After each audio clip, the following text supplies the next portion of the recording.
My daughter-in-law stole my inheritance to buy a mansion. I stayed silent until the day she begged me for help. My name is Beverly. I am 67 years old. I live alone now in a small house with a garden full of roses that my late husband, Raymond, planted for me 31 years ago. Every morning I wake up. I make my coffee, I sit by the window, and I look at those roses. And I think about everything that happened. I think about Mitchell, my son. I think about Kayla, his wife. I think about the money that disappeared. And I think about the moment everything came full circle in a way I never planned, but somehow always knew it would. I am not a bitter woman. I want you to understand that before I tell you this story. I raised Mitchell with love. I worked 2 jobs after Raymond passed so Mitchell could finish college. I gave up vacations and new clothes so that boy could have a good life. And he did. He grew up fine, got a good job in finance, and then he met Kayla. Kayla was beautiful. I will give her that. She walked into my house the first time. Mitchell brought her home and she had this way about her, this confidence. This smile that made you feel like you were the most important person in the room. I liked her. I genuinely liked her at first. She seemed warm. She seemed kind. She asked me questions about my life and she listened. Or at least she seemed to listen. I know now she was just gathering information. She was learning what I had and what she wanted. They got married 3 years after they met. It was a lovely wedding. I paid for a big portion of it because Mitchell asked me to, and I said yes, because that is what mothers do. I was happy that day. I danced at that wedding. I cried when Mitchell said his vows. I hugged Kayla and whispered that I was so glad she was part of our family now. She hugged me back and smiled and said she felt the same way. That smile. I think about that smile a lot now. 2 years into the marriage, my grandchildren came. First Lily, then Noah, 18 months later. Those babies were my whole heart. I would drive 40 minutes every weekend just to spend time with them. I would bring food. I would babysit. I would do whatever Kayla needed so she could rest or go out or just breathe. I was that grandmother. The one who shows up. The one who never says no. But things started to shift somewhere around the time Noah turned 2. Kayla started making comments. Little ones. About my house. About my neighborhood. About how I dressed. She would say things like, "Oh, Beverly, your house is so cozy," in that tone that meant the opposite of cozy. I noticed, but I let it go. I told myself she was just tired. I made excuses. For her, the way people do when they love someone connected to a person they love. Then one evening, Mitchell called me and said he and Kayla wanted to talk to me about something important. They came over on a Saturday. Kayla sat across from me with her hands folded in her lap and that practiced smile. And Mitchell looked nervous the way he always did when Kayla was in charge. She said they had found a house. Not just any house. A mansion, 5 bedrooms, a pool, a home theater, a chef's kitchen. She showed me photos on her phone. The price was $1.4 million. Mitchell and Kayla had a good income between them, but not that kind of income, which is why they were sitting in my living room. They wanted my inheritance money. When Raymond passed, he left me a considerable amount. $400,000. That money was my security, my safety net, my future. Kayla explained their plan with confidence. She said if I contributed my inheritance as part of the down payment, they could qualify for the mortgage. She said it would be a family investment. She said it was smart, it was wise. It was the right thing to do with money that was just sitting there. She actually said that. Just sitting there. Like Raymond's life savings were an inconvenience. I looked at Mitchell. He did not meet my eyes. I asked them to give me some time to think. Then I called Mitchell the next morning and told him I could not give them my inheritance for a house. I was kind about it. I was gentle. But I was firm. Over the next few weeks, Kayla called me several times. Each call was a different angle. First, logic. Then emotion, talking about how much the children would love having a yard. Then soft guilt, mentioning how hard Mitchell worked. I listened to all of it. I stayed calm, and I kept saying no. Then Mitchell came alone one evening. He sat at my kitchen table and looked at me with those eyes I had known since he was a baby, and he said, "Mom, please, and something in me wanted to fold. But I held on. After that, things went quiet for about 2 weeks. I thought it was over. Then I checked my bank account. I had set up a joint account with Mitchell years ago for emergency purposes. At some point, I had transferred a large portion of my inheritance into that account while looking at some investment options and had simply not moved it back. It had been sitting there for 8 months. The account was empty. I am going to say that again because I want you to feel what I felt when I saw that screen. The account was empty. $412,000. Gone. I called the bank.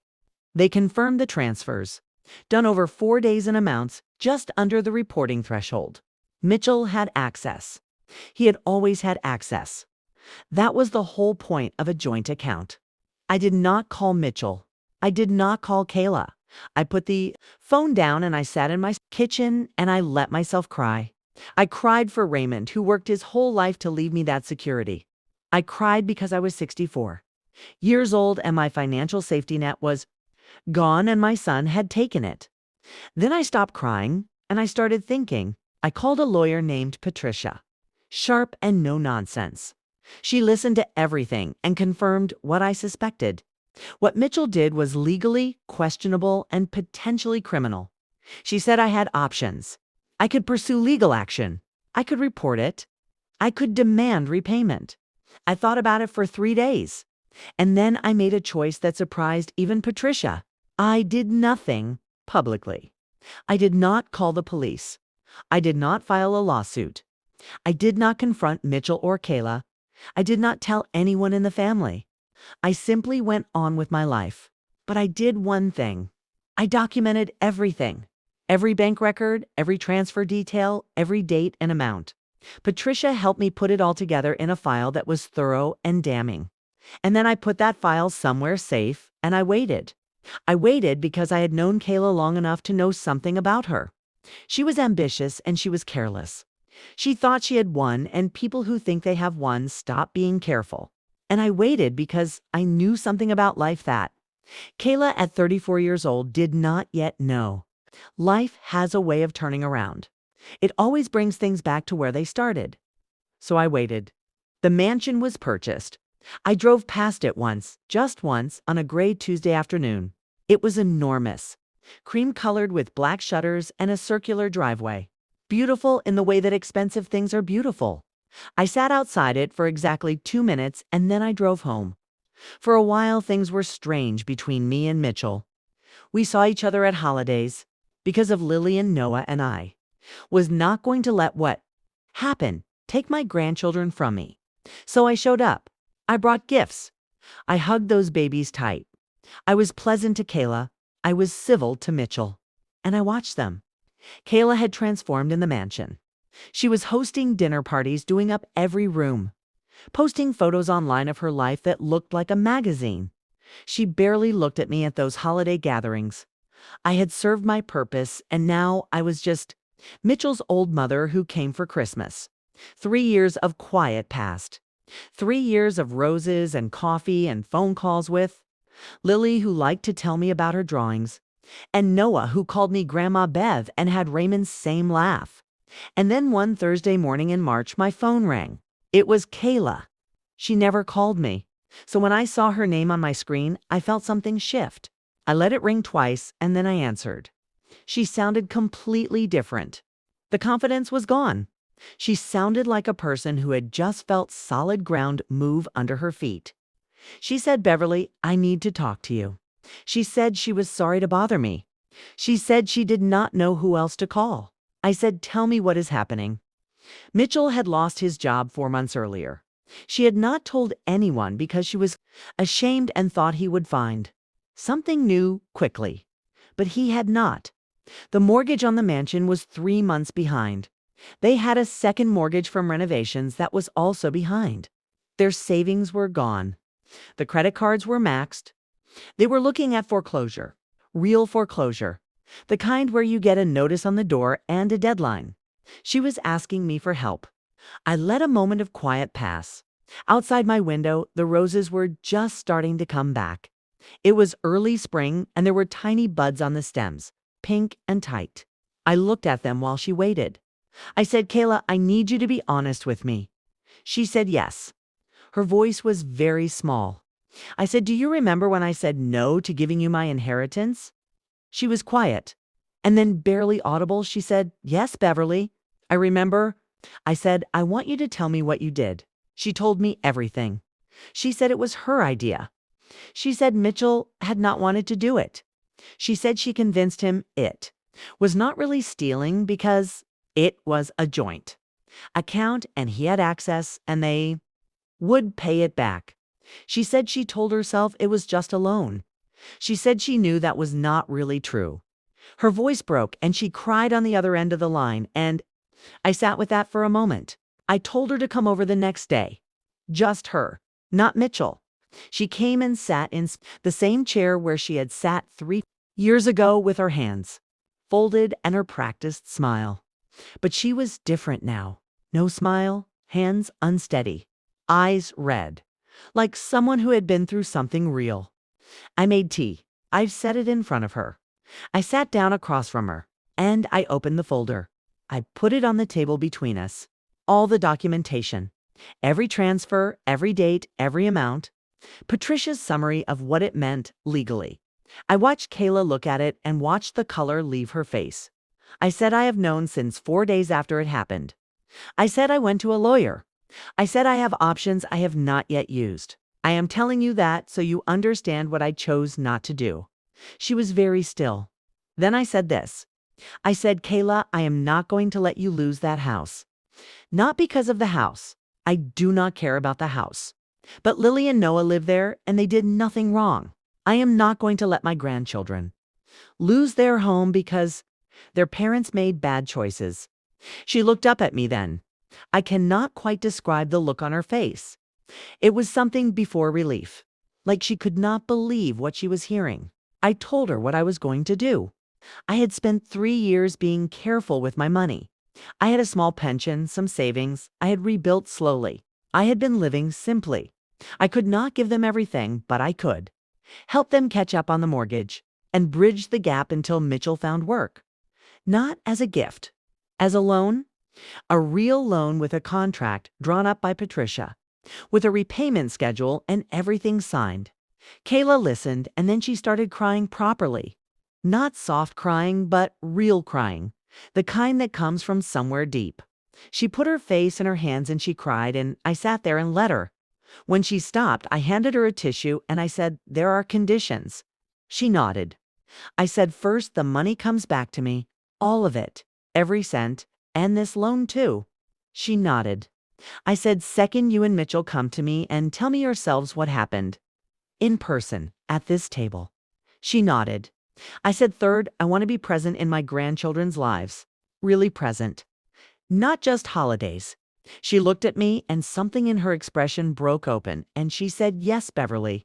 Whatever you want. I am so sorry for what we did to you. I looked at her for a long moment. Then I said, I know. Mitchell came with her 3 days later.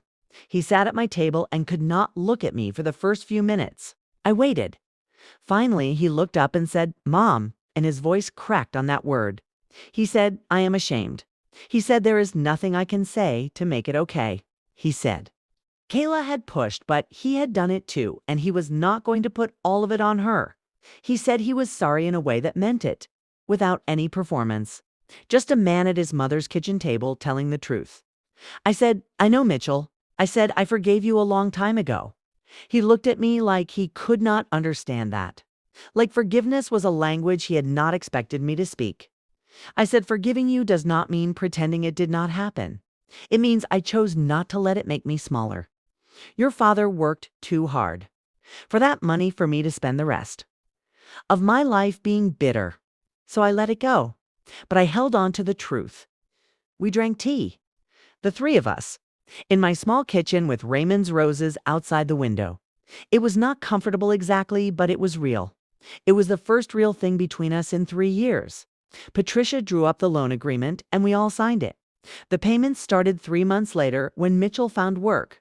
Not large, but consistent. Every month on the 15th, the transfer came through. That was a year ago now. Lily comes to my house on Saturday mornings, and we do puzzles, and I braid her hair the way my mother braided mine. Noah calls me Grandma Bev and has Raymond's laugh, and every time I hear it, I feel Raymond nearby. Mitchell and I talk twice a week now, more honestly than ever before. Kayla still has a way to go with me, but she is trying. Last week, she brought me flowers from her garden. Sunflowers, tall and yellow and a little unruly. She handed them to me at the door and said, "I know they are not as nice as yours, but I grew them myself." And I took them and said, "They are beautiful, Kayla." And I meant it. We are not a perfect family. We were never a perfect family. But we are a real one. And real ones survive things. They carry the hard times, and the good times, and the complicated, messy truth of what they have been through. And they keep going. Raymond left me all that money as security. For a while, I thought Kayla had taken that security from me. But sitting here now by this window, with my coffee and my roses and the photograph of Raymond on the shelf, I think maybe security was never really about the money. It was about knowing who you truly are when things get hard. Staying soft enough to forgive and strong enough to hold on to the truth. Raymond knew that. He lived it every day. And maybe that is the real inheritance he left me. Not the money itself. The knowing. I am Beverly, 67 years old, and still I have roses in my garden and grandchildren who call me on Saturdays. And a son learning slowly to be honest. I lost something and got something back. And what I got back was more than what I lost. And if you are watching this and you have a grandmother, go call her right now. Not tomorrow. Right now, tell her you love her. Because she has a story too. She has been through so much more than you know. And she is here, still soft, still making tea and tending her roses and waiting for you to come home. Where are you watching from? Tell me your city in the comments below. And if you love your grandma, give this a like, subscribe, and share it with someone who really needs to hear this today.